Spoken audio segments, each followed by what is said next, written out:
Dengan serigala yang malu di hatinya yang diinjak-injak dan ditekan oleh jari-jari raksasa, Yuan Che berkedut dengan darah dan semangat, tetapi juga tetap tersenyum waspada. Ternyata Tuan Muda Qin telah keluar sejak lama dan merupakan seorang orang tua baru saja kehilangan kendali diri. Qin Yichen tersenyum dan mengepalkan tangan. Di mana? Lihat saudara Yuan Che begitu gembira. Mungkin banyak keuntungan. Yuan Che tersenyum dan tampil sederhana. Di mana dan di mana?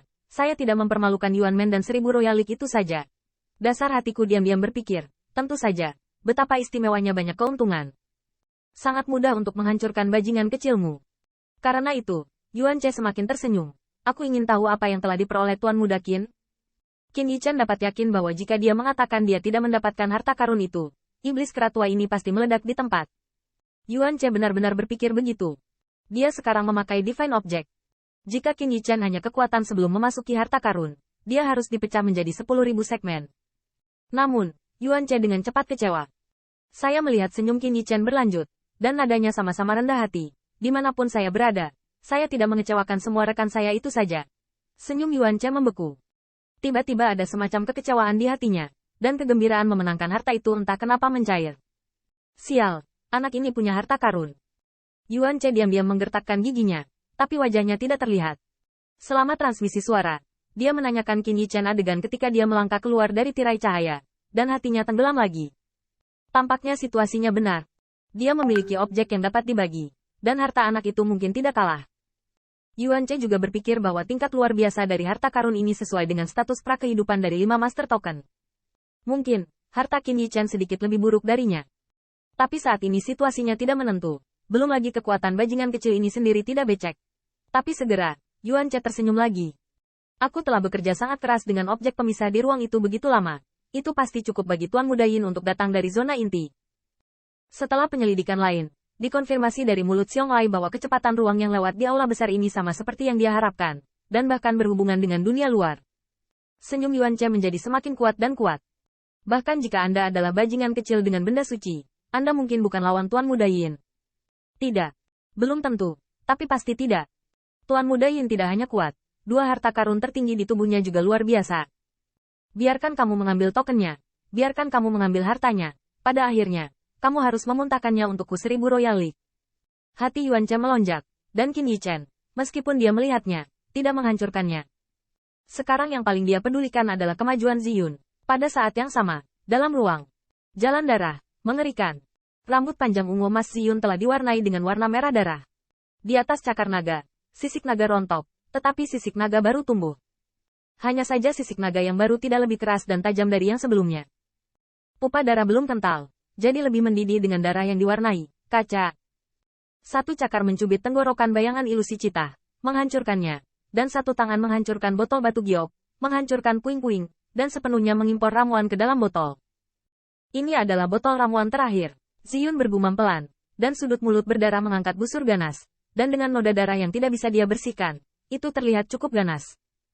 Bukan karena Qin Yichen tidak memberinya banyak ramuan, juga bukan karena khasiat obat mujarab itu biasa, tetapi pembunuhan akhir-akhir ini terlalu mengerikan.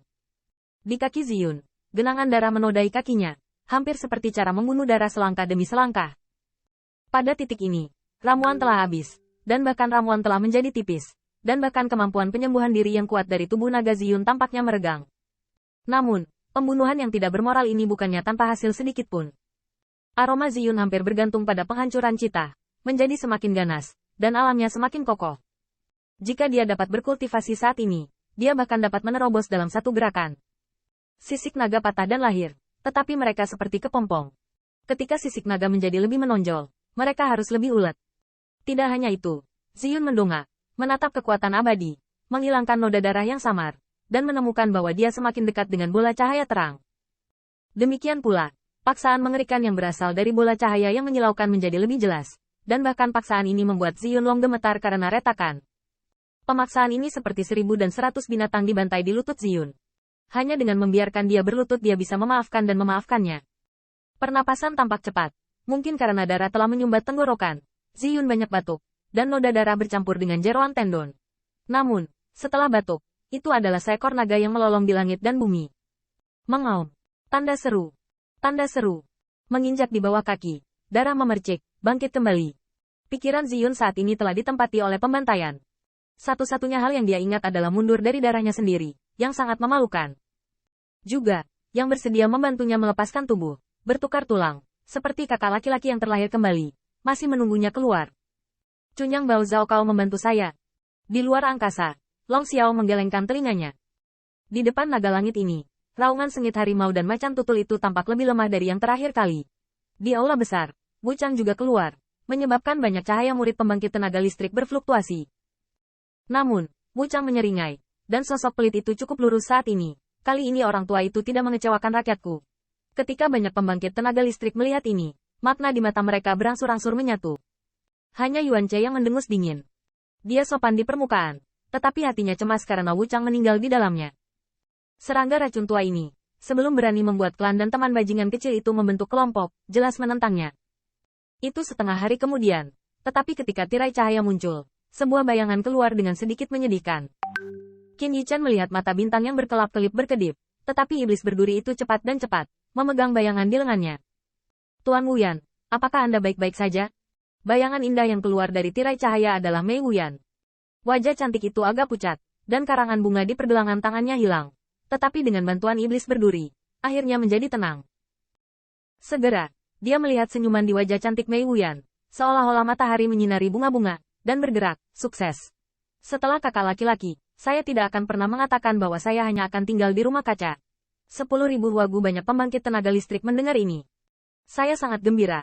Hati iblis berduri akhirnya melepaskan, dan segera melengkung dan berkata, "Selamat, Tuan Wuyan." Mei Wuyan sangat senang, tetapi tidak tercengang. Tetapi satu demi satu menjawab, "Jing Senior tidak boleh seperti ini. Wuyan dapat memanen ini. Terima kasih atas perhatian saudara-saudaramu sepanjang jalan." Terlihat makam para dewa membuat Mei Wuyan seolah mengerti banyak hal. Di wajah cantiknya, ada sedikit kurang menawan dan ringan, dan ada sentuhan sinar matahari yang cerah. Setelah berterima kasih kepada 10.000 orang di Huagu, dia melihat Mei Wuyan di bawah tatapan mata, berjalan ke Qin Yichen, dengan sungguh-sungguh berkata, "Terima kasih banyak kepada Tuan Muda Qin, Wuyan dapat memanen ini."